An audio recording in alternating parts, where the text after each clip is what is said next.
Welcome to the Completely Unnecessary Podcast. Tuesday, October 11th, 2022.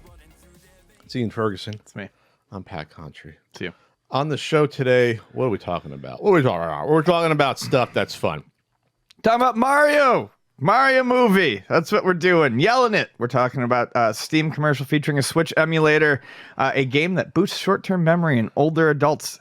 Tommy's auction items all go to the same bidder, and there's some shenanigans going on there, and more.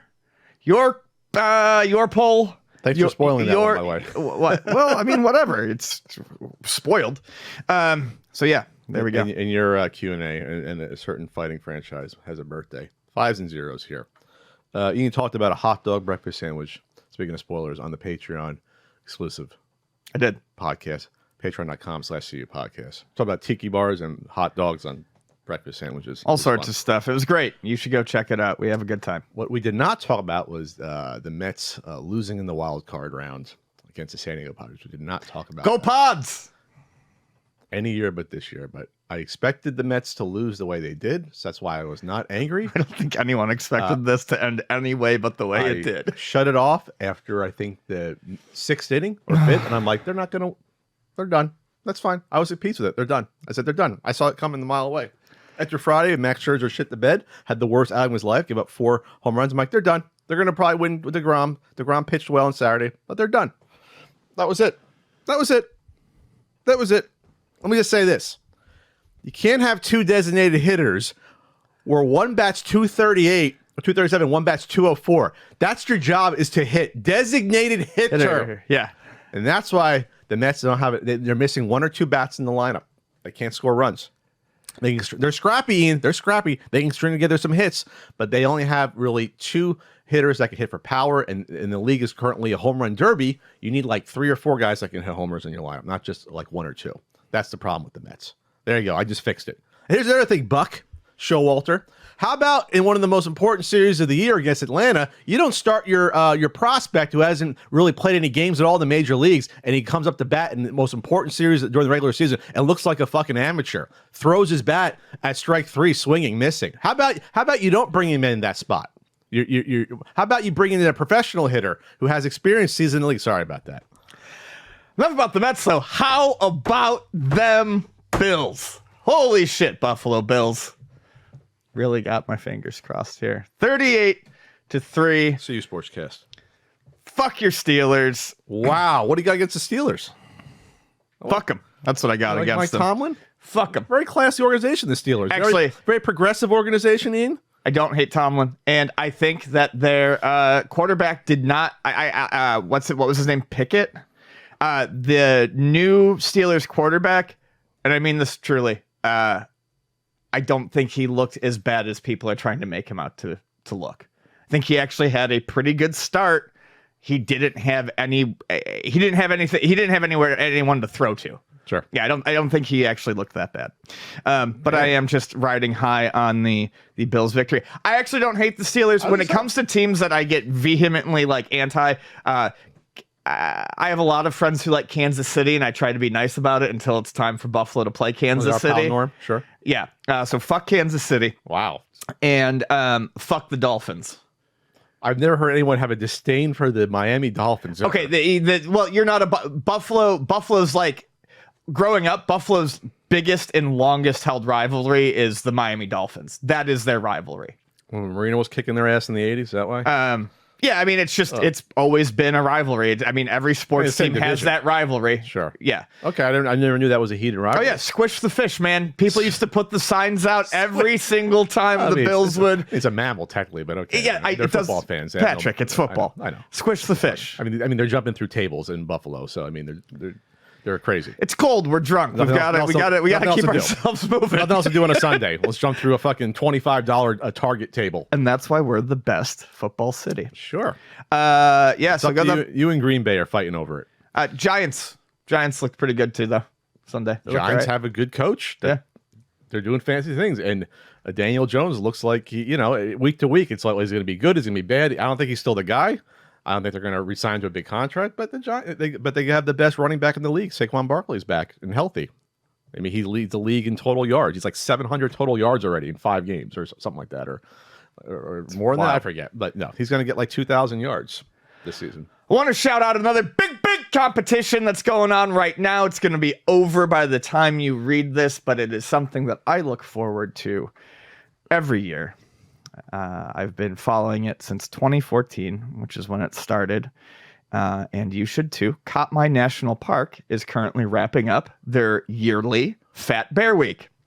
Fat Bear Week is a contest that the folks over at Katmai National Park put together every year to show off their bears and bring bring understanding and information about conservation, and providing support for the bears in the national parks and how you can conserve them and keep them alive and happy in their wild habitat. So what it does is every week, every year, they take pictures of the bears kind of at the start of a season when they're thin, all the way up to like hibernating season. So right around this week, and they post before and after pictures of the bears, and you have to vote on which bear has done the best job bulking up. So which had the biggest weight gain? Which had the biggest weight gain. Sure. Some people... They can't weigh him on scales, so it's all by the eye, I guess. It's all by the eye. Some people make it a popularity contest.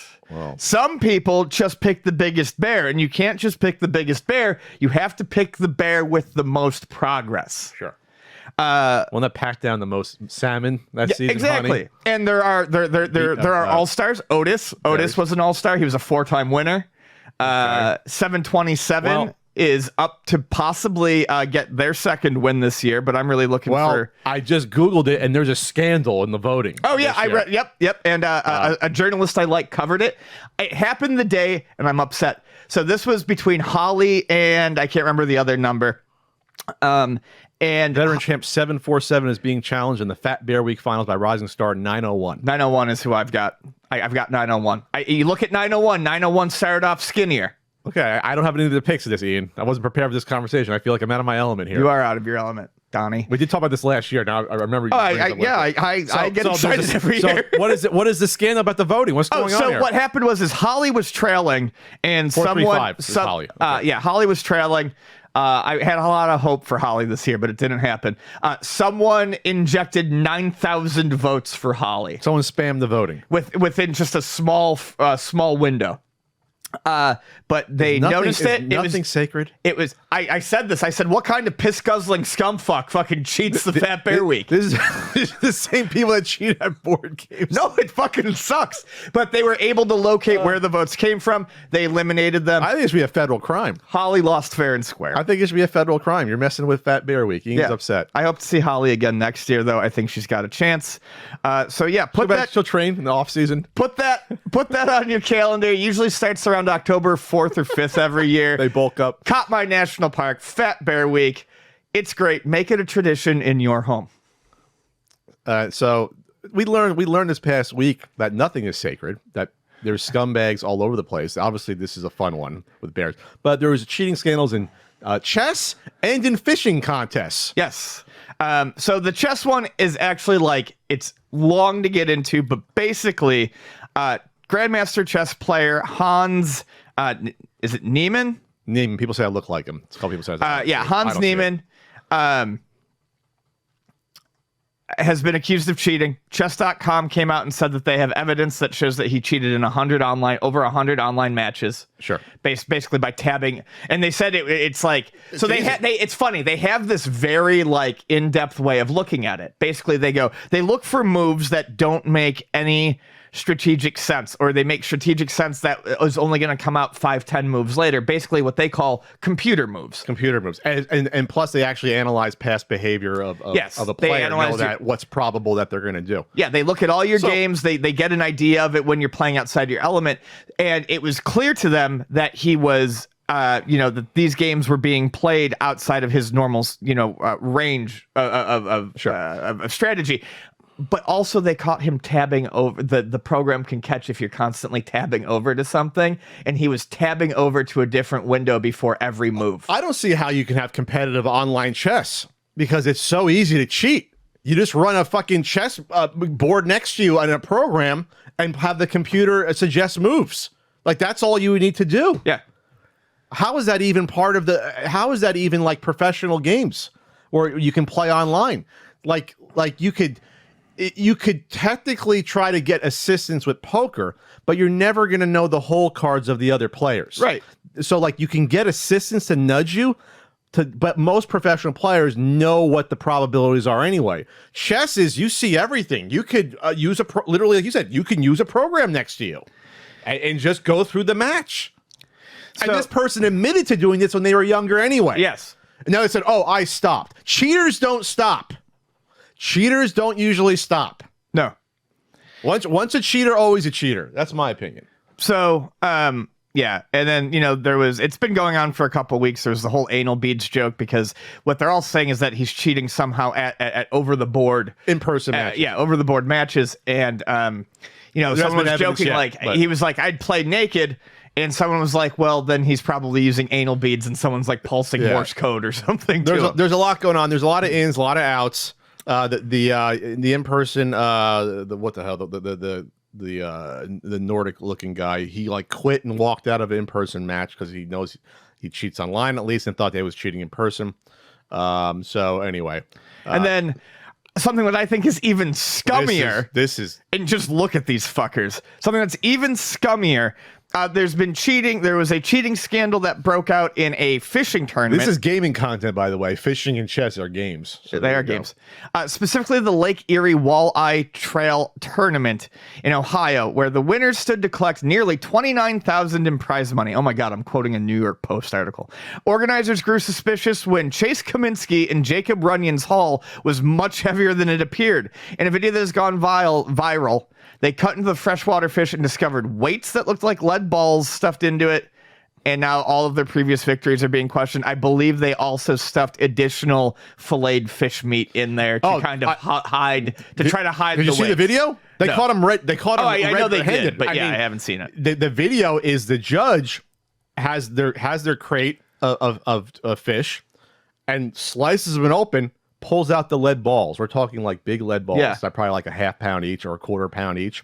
Pulls them out, and then there's like just the flesh of another that they stuffed down the fucking throat. Right. Yeah. Or whatever, stuffed inside. So like and then in the video you can hear all the other competitors, all the other fishermen behind them be like, "We knew this was going on for a while. What do you got to say for yourself?" Like, they're lucky they didn't get killed. Yeah. Because this is money. This is money on the line. Right. And these are considered the best guys. This is why they're the best guys, because they've been doing this for a while. Right. And so they were literally caught red-handed. The guy's face was beat red. What do you say? Yeah. I'm a scumbag? Yeah. I'm a cheater? I'm a liar? Like, what do you say at that point? And it's just weird that you see this behavior across everything. There was also a poker one that came up. I think is in this article as well. Someone was accused of cheating at poker, and it's been very controversial.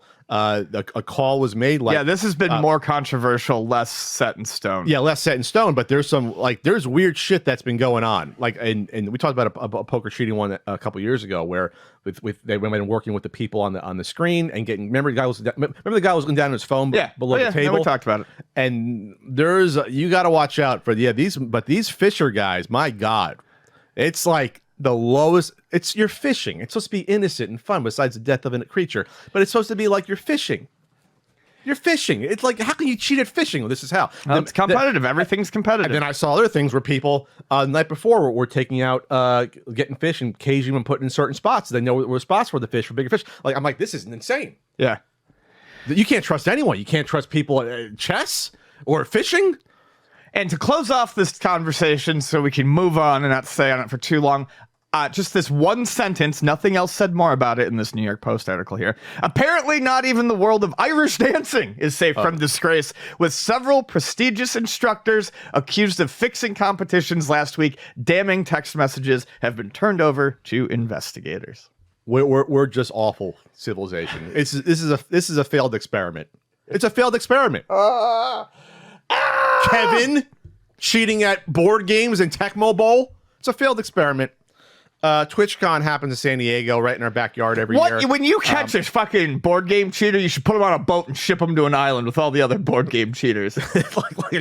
like a prison colony. Fucking airdrop some chickens and some like fucking slingshots in there like twice a year. Let them figure it out. Like the plot of No Escape. Yeah. fucking assholes. TwitchCon happens in San Diego every year, and I always forget it happens till the week of. Hung out with our pal Gerard. We got lunch at Mitch's Seafood. Nice. It was good to catch up with Gerard. I haven't seen him since I think before the pandemic. TwitchCon happened. Nothing to. I don't know what the hell you do at TwitchCon. I guess you show off new technology. There's some like Sega shows off games, and there's game booths, and there's stuff. Well, there's also just streamer booths. I mean, you go and you meet. It's like going to a video game convention. You just you go and you meet streamers and shit like that. Sure. But you know, in general, it's going to be a lower age. A lot of kids probably can't travel to see their favorite streamers by themselves. But they did this was weird. This is weird, and there was injuries that happened, multiple injuries. Yeah, I don't find any humor in this. I gotta take it down a notch. There was two. There was a ball pit and a foam pit. There was a ball pit. The foam pit is where the problem happened. Okay, so they set up. Who actually set this up? It wasn't Twitch set this up. It was a partnership between Twitch and Lenovo, I believe. Okay, so there was a foam pit. You ever see those pits where there's foam blocks instead of balls, and they're famous now. So they set up. It's not even a pit though. It was like 1.5 feet high. It looks like, and you had people jumping off these platforms in the middle and fucking themselves up in these because they're not pits. Like it'd be like the equivalent of just jumping almost on the ground from like 4 feet up and then like landing on your back. I'm sorry, it was a promo collaboration between Intel and Lenovo. Lenovo, thanks, Ian. Don't get me banned on Twitch. So it was a bad idea on its surface. No padding underneath it, only 2 feet deep, and people said there was not enough foam in the pit to begin with. 2 feet. That'd be like jumping in a pool of 2 feet of water. You're gonna break your back. So they had two podiums in there, and they were using it for like gladiator style like contests, and people knocking each other off. Okay. But we'll start with the worst one, and I feel awful about this. Adriana Chechik broke her back in 2 places. She jumped off of it after taking a jump off the podium and landing in the foam to find nothing underneath the foam. That's awful. She was undergoing surgery yesterday or the day before to get a stabilizing rod placed in. Who the fuck knows what the outcome of that is going to be? But I mean, that's absolutely. I mean, that's a life-changing injury, and I feel awful that it happened to anyone. Someone else also dislocated their knee. This Kotaku article by Luke Plunkett shows the wide variety of injuries. Someone dislocated their knee. Someone's picture of a brace on their ankle or foot. Someone broke an ankle. Jesus Christ. This is ridiculous. Yeah, someone broke an ankle, and then I thought there was one other one, but I'm not seeing it. But at least a knee, an ankle, and a back. Well, thankfully they weren't like paralyzed. Oh my God! Can you imagine someone got paralyzed jumping into a foam pit? Well, I mean, we'll see how bad this break is. I mean, they're not paralyzed, but that's a lifetime of complications. Oh my God! A lifetime of complications. People are fucking idiots. I can't believe they set that fucking pit up with no padding underneath it. None. Well, I mean, it's not a pit. That's the thing. If it's 2 feet, that's not a pit. Like, no, but you still whatever. You need padding underneath it too. You need padding underneath it. Like no one just fucking throws a bunch of foam into a pool or a pit and doesn't put some additional padding underneath it. Like that's insane. I think the whole thing's a bad idea. Why are you doing a pugilistic joust thing between streamers to begin with? Right. It's just just don't do it. It's just weird like shit. You said, it's negligence. Why are you just doing a physical challenge thing? What if someone gets just hit in the face wrong with the pugil stick? They weren't wearing any fucking I mean, American Gladiators, they had like a fucking helmet on and all that stuff. I mean, I don't know if you've ever been hit in the face with something padded like that, but you'll bleed. Like you can catch a fucking seam and it'll, it cuts. Sure. Yeah, that's just weird. I almost feel like I want to check out a day of TwitchCon just to see like what it's about. I feel like I feel out of place in Olds. I do not. I would feel very out of place. I do not ever want to. I want to see like what do they like sell. Like selling like the soundboard stuff for people, like are they selling like the gear for the lights and things? Like I'm guessing there's stuff like that because you have people that are like professional streamers and you have the attendees that like the culture. You know what they're not selling at Twitch? They are not selling the stuff that you can get at ultimatenintendo.com. It's not available at TwitchCon. It's available at ultimatenintendo.com. What can you get? You tell me, Pat. You can get the RBI baseball stickers. You get the enamel pins featuring our cute faces. You get the Super Nintendo and NES guidebooks there. You get the stickers, the limited sticker, the podcast sticker. You got the Danny approved sticker. You got Pat and Frank stickers. all at ultimatenintendo.com. I'll be on Twitch Wednesday. It's Shocktober month for Shocktober, WPI Shocktober, famously. Wonderful. All month on Twitch, so I'm doing at least one Halloween segment each week. That's Wednesday, twitch.tv. Happy to hear it. Country code. Ian will not be there tomorrow. Ian will be traveling to Portland. I will be in Portland for the Portland Retro Gaming Expo this weekend, the 15th and 16th. Yeah. After 3 years. 3 long years. Pre and post pandemic, it's going to feel weird because 3 years is a lot of time between these events in particular, but a lot's happened in 3 years between sealed game controversies and WADA, other stuff happening, and moving on from, 3 years ago, people were moving on from 8 and 16-bit. We saw it. Maybe it's hot again. Maybe we're moved on to freaking PS2 games is now retro for people. We're going to be at PRG this weekend. Come and say hi to us. We have a podcast panel. I believe it's afternoon on Saturday. Is it 1 or 2-ish, something like that? Somewhere around there. And then I have Groovy. Pat the NES Punk panel or Pat Contra panel. It's my 10th PRGE. I counted the numbers on my finger. It's my 10th one. That is Sunday at 12:15. The theme's going to be nap time with Papa Pat. Exactly. And we'll be sharing a booth with our pal Norm, the gaming historian. That's right. Hanging out there. And then we'll see our pals like Kelsey and Frank from the Video Game History Foundation. And we're going to have lots of fun this weekend. We'll be happy to be back there. And the Blockbuster Championships, I'll try to enter that. Any tips for newcomers to the PRG, like first time coming to PRG? I don't know. Bring some money, have fun. Use a little hand gel, squirt, blop, blop. Get it, I don't know. Wash and clean and enjoy Portland. There's lots of good food. Thanks, Ian. Yeah. Talk about this study real quick. Yeah, so there's a study that shows that a certain game is boosting short-term memory in adults. So, it's kind of unique. They weren't expecting to see this. So they've been testing a certain rhythm game called Rhythmicity, which was oddly, they mentioned it, was partially developed with drummer Mickey Hart of the Grateful Dead. Basically, it uses visual clues to train participants to play a rhythm on a tablet. Tempo, complexity, and precision required were all tweaked as players progressed. This is from Science Alert by David Neild.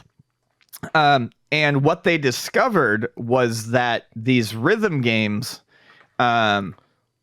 increase, very noticeably increase your short-term memory. They give your short-term memory a huge boost after playing them. This is the rhythm of our life. Our life. Can you tell me who sings that song? DeBarge. Nope, it's Corona. Damn it! That was DeBarge. Absolutely not. So, yeah. Anyways, it's interesting. They weren't expecting it, and they were finding that even if they played, they adjusted these games to the player's level, so that it was, there was improvement to be had, but they weren't so hard they were failing out. They were finding that it was still having the same effect. And I think that's very interesting. Neuroscientist Theodore Zanto from the University of California says that memory improved at all was amazing. There's a very strong memory training component to this, and it's generalized to other forms of memory. And I think what it is when you're looking at rhythm games, a lot of it is short-term memory, and you're when you're playing on a high level, you're trying to focus on what you have to be doing immediately, but you're also trying to remember the next couple steps so that you can read these note charts higher up as they come down. Now, I'm sure this game is played differently, but I understand that because you're focusing they're almost entirely based on short-term memory, but not in a way that I think a lot of people extremely short-term think memory. of. Extremely short-term memory. In a second or two, yeah. So I think it kind of. Yeah, I think it helps people with that. And also, if you're playing them over and over, and it doesn't say this here, rhythm games do become a lot about memory if you are playing the patterns over and over again. Because there are random modes you can set up, but most of the note charts for things like DDR and Beatmania, 2DX, they're all pre-planned. You can memorize them. So I thought that was very cool. Yeah, use it or lose it. It goes with your brain, like brain age games. That stuff works. Absolutely. When I get old and feeble, I'll be doing my Sudoku and puzzle still and trying to do that stuff, and that's the way it works. They do all the studies about that. It helps to stave off, Alzheimer's. Sometimes you want to keep using the noodle, Ian. Oh, I just want to bring this up because it describes it better. So they did a group between people playing the game and one group playing a normal word search game for 20 minutes a day, 5 days a week, 8 weeks. The difference between the two groups was clear as players progressed in rhythmicity. The way it targeted visual perception and what I was trying to think of, selective attention, I think is the better way to describe what I'm talking about when it comes to rhythm games. Selective attention had a knock-on effect on short-term memory. So, yeah, that's really cool. No, yeah, absolutely. Real quick, there's a Waterworld Simpsons game that was made. I guess it appeared in one episode in the arcade, and someone made an entire free game of playing the Waterworld game. I don't remember this episode. I don't, but like I watched the playthrough of it, and they did. You see him playing, like you see the yellow hands with, and then I guess there's a joke about insert 40 quarters to continue. That's in the game. You put 40 quarters in to continue the game. That's funny. It's like one-hit deaths, basically. So check that out. That's from itch.io, Kevin Costner's Waterworld by Macaw45. Yeah. A large-scale reimagining of the fake Waterworld arcade game that Milhouse plays during a 10-second joke in a 1997 episode of The Simpsons, and they actually expanded out, and it's like a full 20-minute game. That's so items. Good. It's obviously terrible in terms of like what you can do. You walk across, your knife goes out like that. You can jump. It's hilarious, but it's funny. You end up fighting aliens at the end. Spoilers. I'm not sure if you fight aliens in Waterworld. I don't think there's aliens in Waterworld. I don't. They expand out the plot. I've never seen Waterworld. Famously, the biggest bomb, not the biggest bomb, most expensive film of all time. Waterworld. And the Waterworld action show is still at Universal Studios. Is it really? It's supposed to be an amazing show. They won't get rid of it. Valve. Oh, this was funny. So Valve was doing a commercial for the Steam Deck. And so basically the Steam Deck's out. Everyone knows you can emulate the fuck out of stuff on there. And one of the big things that people like to do with it is use the Yuzu emulator, which basically turns your Steam Deck into a Switch.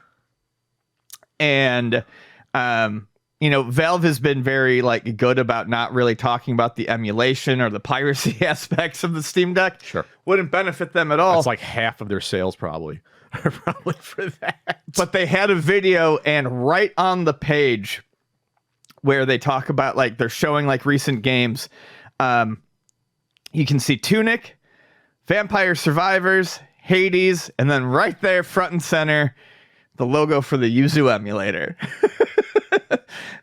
which they took down. What the hell? They took it down, they replaced it, and they re-uploaded the video. But that's not for sale on their Steam store, is it? No, it's you just download it. Yeah, it's just something you download. This is insane that this got through their marketing and no one realized this. And then whoever they sampled for the screen capture had this on it, like an employee. This is nuts. I don't think it's that nuts. I think it's understood. I think everyone is tacitly doing all sorts of this, but to let it get onto a video is insane. Yes. It's just, I've never heard of something like this happening. Yeah. How do you think that call from Nintendo probably went to Valve? Holy my God. That's big. So what embarrassment. I mean, there's not a whole lot to say about it, but yeah, it's just kind of weird. Because obviously having the emulator probably wouldn't be illegal, but you're not. No, it's not. Getting the ROMs or legally for the Switch games. Homebrew, man. Whatever. All the homebrew. I don't want to have a conversation. I don't want to have 8 million more conversations about emulation. I don't care if people emulate away. But yeah, for Steam, you gotta make that look a little bit better, guys. Think about that shit. Here's another fun one. We've got all sorts of fucking fun in games today on the CU podcast. I like your energy. My energy is, I got low energy. I got to have high energy this morning because it's got to carry me all the way through tonight so I can get on that plane to Portland tomorrow. You're leaving on a jet plane. I am. Oh, right. Google. Didn't Google just do something with cloud gaming? Stadia, I think it was called. They just stabbed it in the heart with a stake. Killed it, fucked over a bunch of devs in the process. Well, here's a goodwill move from Google. They just announced a new cloud gaming laptop this morning. Wow, this is... What the fuck? This is 2015 Ian Energy in the podcast. I love it. It's ridiculous. So this is their announcement that came out this morning. Meet the latest Chromebook, the world's first laptop built for cloud gaming. I'm not sure how that's a thing. Complete with an RGB keyboard, 120 hertz display, and access to 1,000 plus games. It's time to get your game on. The first comment the most liked comment, Cloud Gaming, my brother in Christ, you just killed Stadia. from Pumpkin Man, from Do You Use eBanana there. So this is obviously was probably in the works for a while. And again, Google is such a big company that the one hand doesn't know what the other hand's doing. Yeah, there was probably too much dev into this to let it just go. I mean, there's other cloud gaming out there. Well, I mean, you got GeForce, you got the Microsoft Game Pass, you got stuff. I also feel like a Chromebook that... Well, no, Game Pass isn't cloud. I mean, it can be, but it's usually No, not, it can right? be. It can be. Yeah, okay. it can be. But like, there's other cloud gaming, but it's obviously bad timing to do it. Marquise Brownlee here, whose name sounds familiar, I guess because he has 5.9 million followers. I don't know who he is, though. Said, glad you're really committed to cloud gaming. So this is they're touting ones from Acer coming out, Asus and Lenovo. Acer's usually the more budget ones, right? In general, they're fine though. Asus? Acer. Oh, Acer. Usually yes, more budget, yes, but they can more budget. I don't know what the hell makes something more suitable for cloud gaming versus a regular program. No, I don't. I have no idea. That's marketing stuff. Yeah, and my whole point would be after shutting down Stadia, spend a day brainstorming and find a better way to fucking advertise this laptop. Sure. I guess, yeah. What's like, I mean, okay, you have a good graphics card, you have a good screen. Okay, how is that not? I mean, regular gaming, you want that stuff anyway. I don't know. It's dumb. It's dumb. I mean, it's not. I guess the good news is that it's like not Google coming out with this stuff, but just even the tweet is just dumb. It's just a dumb tweet. It's just stupid. Yeah, it's ridiculous. I mean, they're probably partnering with them in some way, I guess, if they're tweeting about it. Chromebook, the first for like, I mean, yeah, because Google Chrome, I don't fucking know. Chromebook, but that doesn't make any sense. What do they license the name Chromebook, or they just come up with a new name? Fucking dumb. Yeah, Google probably paid them a lot of money to say, hey, your gaming laptops, call them Chromebooks. There you go. Yep, just call them Chromebooks. We'll throw some cash at you. That's it. And so it is technically a Google product. It's called Chromebook, I guess, but yes, it's just dumb. And they're like, okay, we'll take your money. We're going to put out these laptops anyway. Lenovo's like, okay, give us the money. Really dumb. We have an update. An update on the Tommy Tallarico auction items. We talked about the very overpriced console lots like the Famicom, the Odyssey lots, the Atari lots. And we also have an update on the Super Nintendo Dev Kit. This is via Ninja Kitty, who captured the live auction while it happened. Thanks so much, because I would not want to watch this garbage. Absolutely not. And so the auction house is in Southern California. They were known for doing like art and like fine art and contemporary art and not video game stuff. So we always said it was a weird choice, a venue. So in the video, Ninja Kitty tracked who left pre-bids before the auction and then who actually won these lots. And all but one sold, but they all sold for the introductory bid price. And the same lot bought them all. It was buyer number 3070 won all of these auctions at the introductory prices, and the pre-bidder was all the same bidder. And the I don't know, it was one of those things where you see the first letter and then you see a bunch of asterisks to hide it. Yeah. So the first letter was an uppercase T, and then some asterisks for a name, and then an M on the end. So it all looks shenanigan-y. That's a new adjective. It's shenanigan-y. If the same person sure, there's won no all, collector who there's not one person who'd be like, this is a deal on all of these, I'm taking them. Correct. And then only one bid for the Super Nintendo Dev Kit. If you saw it, they had to roll it back to 15,000 to get any bids at all. And then there was two competing bids, internet and floor. So someone in person was bidding on it. Someone in person, which means that potentially Tommy could have been there in person. It's his stuff. So like, it's weird. It's just weird how it went when you have one buyer buying all this stuff when the stuff was super inflated. That's it. I'm not saying Tommy bought his own stuff for sure, but it's fucking weird. I don't trust any auction stuff anymore at all after heritage auction stuff and everything, because you don't know if the bids are real. You don't know if they get actually purchased. Sure. At the end, you don't know any of this stuff. But that was my update from that. Any other thoughts? I mean, No, it obviously looks weird. If they were all at like a great reasonable price for their starting bids and someone went through and swept all that stuff up, I would say, maybe it's a coincidence. But with the shitty prices, the only thing is like I said, I can't say that it's Tommy either, because why would he want to pay 21% more? I don't know. As a premium on his shit.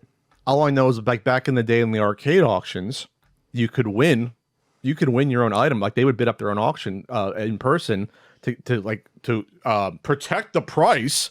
And I saw it happen. And if you won it, it just went back home with you. I'm not sure you had to pay it or not, or maybe you paid a small fee, but it went back home with you. I'm not saying this is how they operate, but the whole thing is really, really fit. Or maybe it was a troll bidder that won all of them.